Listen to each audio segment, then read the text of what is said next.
स्वागत है आप सभी लोगों का हमारे YouTube चैनल अध्यात्म क्लासेज में। जैसा कि हम आप लोगों को जानकारी है, लगातार हम वीडियो आप लोगों के लिए डाल रहे हैं कि हम क्लास 9th की NCERT सीरीज चला रहे हैं। इसमें हमारा सबसे पहली बात, क्लास 9th में हम पहली टॉपिक लेके चल रहे हैं नंबर सिस्टम। उसमें हम परिमेय संख्या और उस पर संबंधित कुछ और टॉपिक्स हम आपको करा चुके हैं। अभी हम अपरिमेय संख्या करा रहे हैं। इसमें हम इससे संबंधित 2 वीडियो बना चुके हैं। इसको हम इस वीडियो के डिस्क्रिप्शन में इसका लिंक डाल देंगे, तो उसको आप देखिएगा। अब उसी से संबंधित कुछ चीज़ें जो कि हमारे अपरिमेय संख्या से संबंधित सवालों में इसकी ज़रूरत पड़ती है, तो उसके लिए हम ये कुछ परिणाम आपको बताएंगे जो अपरिमेय संख्याओं के साथ इसको आपको याद करके रखना पड़ेगा। याद करके रखने से क्या होगा कि कोई भी आपको प्रूव करना होगा ना कि दी हुई संख्या परिमेय है अपरिमेय है, तो उसके लिए आपके लिए बहुत महत्वपूर्ण होगा। तो इसमें हम कुछ चीज़ें आपको बता रहे हैं। जैसे पहला आपको क्या याद रखना है कि कोई भी अपरिमेय संख्या, कोई भी अपरिमेय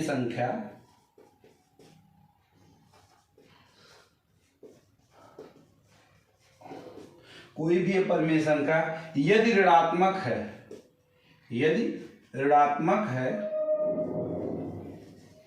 कोई भी अपरिमेय संख्या यदि ऋणात्मक है तब भी वह एक अपरिमेय संख्या होगी। देखिए ये बिल्कुल याद करके रखने वाली चीज है। तब भी वह एक अपरिमेय संख्या होगी। कोई भी अपरिमेय संख्या, जैसे अगर हम मान लें कि x, एग्जाम्पल के तौर पर मान लें x एक अपरिमेय संख्या है। क्या है? x एक अपरिमेय संख्या है। x कोई भी वैल्यू जो एक अपरिमेय संख्या हो उसको हम ले रहे हैं। x एक अपरिमेय संख्या है, तो हम ये मानते हैं और ये प्रूव्ड है कि -x भी एक अपरिमेय संख्या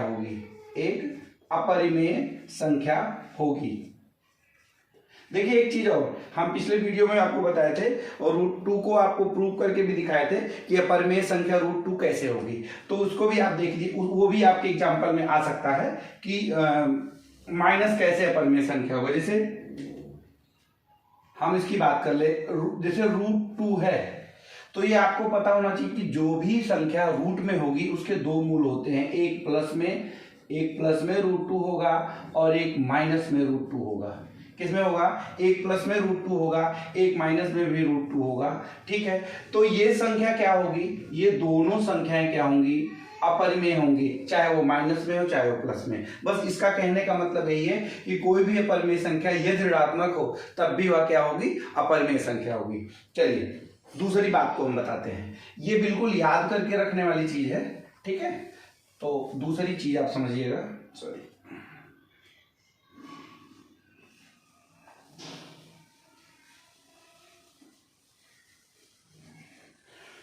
दूसरी संख्या की बात करें, देखिए जब हम दूसरे परिणाम की बात करते हैं जो हमारे लिए इंपॉर्टेंट हमें याद करके रखना है, जब एक परिमेय संख्या में एक अपरिमेय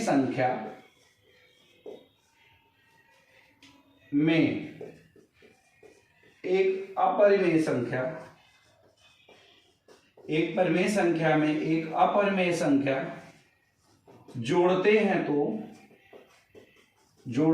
तो उसका जो परिणाम होगा हमेशा क्या होगा? तो वह संख्या अपरिमेय होगी। क्या होगी? अपरिमेय होगी। किसी रेशनल नंबर में जब इरेशनल नंबर सम करेंगे, रेशनल नंबर में इरेशनल नंबर का सम करेंगे, तो उसका जो परिणाम होगा एक अपरिमेय संख्या होगा। जैसे 2 क्या है? एक परिमेय संख्या है। ठीक है, 2 एक परिमेय संख्या है। अगर हम इसमें √2 ऐड कर दें, क्या ऐड कर दें? √2 ऐड कर दें, तो ये जो परिणाम होगा ये क्या होगा? एक अपरिमेय संख्या होगा। देखिए ये क्या है, परिमेय है, ये क्या है, परिमेय है, और ये आपको हम बता चुके हैं ये क्या है, अपरिमेय है।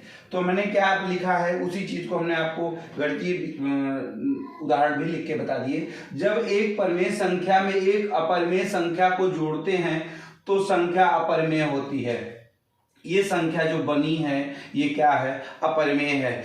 आपको किसी डायरेक्ट कोई अब तो एग्जामों में बहुविकल्पी भी पूछने लगा, डायरेक्ट ऐसे दे दिया कि 3 + √2, पूछ लिया कि परिमेय है कि अपरिमेय है, ऑप्शन दे दिया कि परिमेय अपरिमेय दोनों है, परिमेय है अपरिमेय है, कुछ भी नहीं है, तो आपका जवाब रहेगा अपरिमेय संख्या। तो ऐसे छोटे छोटे एग्जाम इसके लिए छोटे छोटे क्वेश्चनों के लिए ये चीजें आपको याद रहेंगी तो आपके लिए ज्यादा महत्वपूर्ण होगा।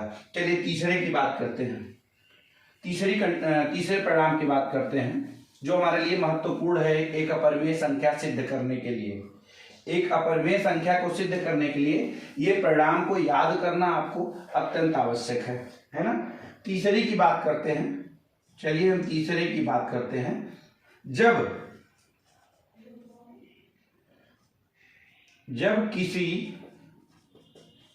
परिमेय संख्या में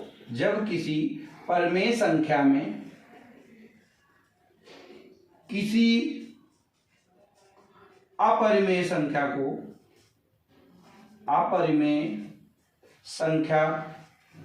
का गुणा करते हैं तो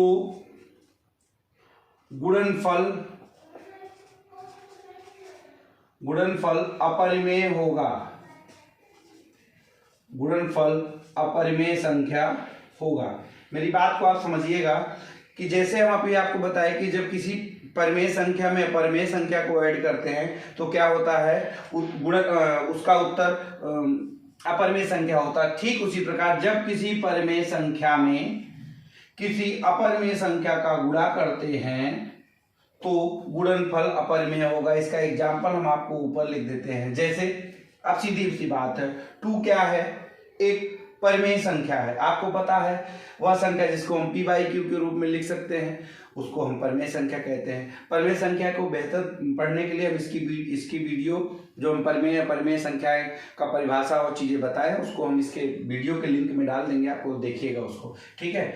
अगर हम ये कह रहे हैं कि किसी परिमेय संख्या में किसी अपरिमेय संख्या का मल्टीप्लाई कर दें, किसी परिमेय संख्या में अपरिमेय संख्या का मल्टीप्लाई कर दें तो ये आ जाएगा √2। ध्यान रखिए ये क्या है, ये परिमेय है और ये क्या है, ये अपरिमेय है, और इसका जो गुणनफल होगा ये क्या आएगा, अपरिमेय आएगा। ये बहुत ज़्यादा ध्यान रखने की ज़रूरत है। इसलिए ध्यान रखने की ज़रूरत है कि आपको डायरेक्ट कोई सवाल देना हो तो आप डायरेक्ट कोई प्रश्न बहुविकल्पी सवाल आपको मिलते हैं तो उसके लिए आपका ये चीज़ें याद रहेंगी तो ज़्यादा अच्छी बात रहेगी, ठीक है। तो आइए, मेरी बात को आप समझ गए होंगे। परिमेय संख्या, जब किसी परिमेय संख्या में किसी अपरिमेय संख्या का गुणा करते हैं तो गुणनफल क्या होता है, अपरिमेय संख्या होता है। एक चौथा और लास्ट आपको परिणाम बताएंगे जो कि आपको जानना जरूरी है, इसलिए हम इस चीज को बता रहे हैं।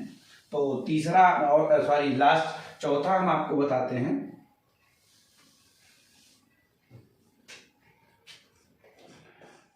चौथा है कि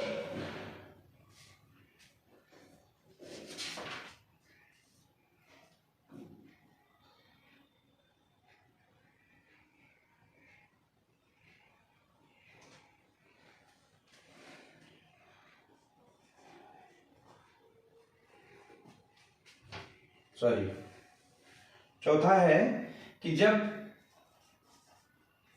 दो अपरिमेय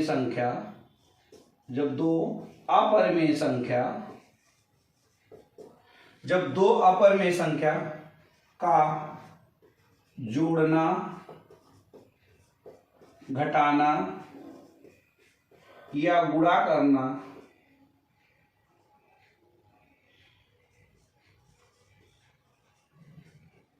होता है तो सदैव परिणाम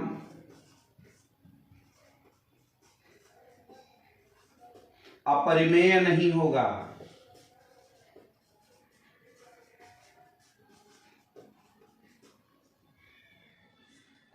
ये कह रहे हैं कि जैसे हम परिमेय संख्याओं का अपरिमेय से जब हम सम करेंगे तो हमारा परिणाम अपरिमेय होता है, परिमेय संख्याओं का अपरिमेय से गुणनफल करेंगे तो हमारा परिणाम अपरिमेय होता है। लेकिन जब हम दो परिमेय संख्याओं का जोड़ना, घटाना, गुणा करना करेंगे तो हमारा परिणाम जो है सदैव अपरिमेय नहीं होगा। जैसे हम आपको बताएं,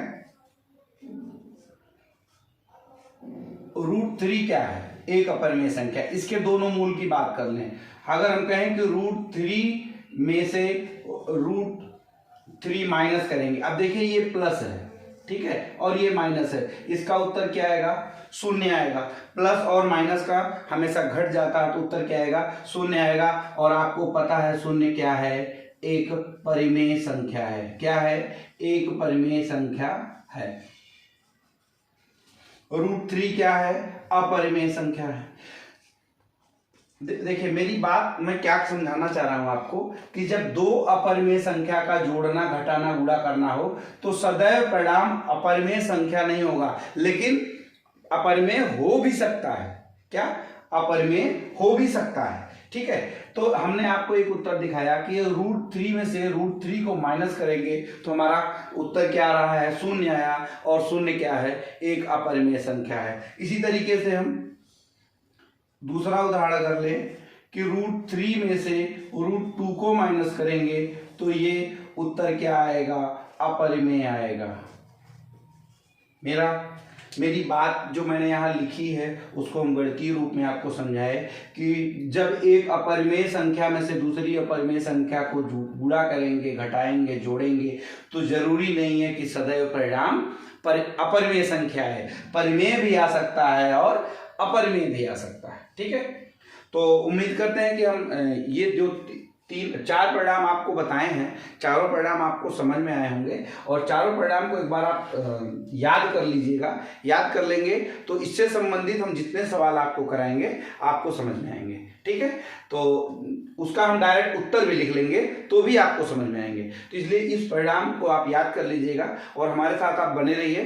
अगली वीडियो में हम आपको अगला टॉपिक बताएंगे। टॉपिक क्या है? इससे संबंधित कुछ क्वेश्चन कराएंगे जिसको हम इसी चैनल पे आपको देखने को मिलेगा, ठीक है। तो हमारे साथ आप बने रहिए, हमारे चैनल को लाइक करिए, सब्सक्राइब करिए। धन्यवाद।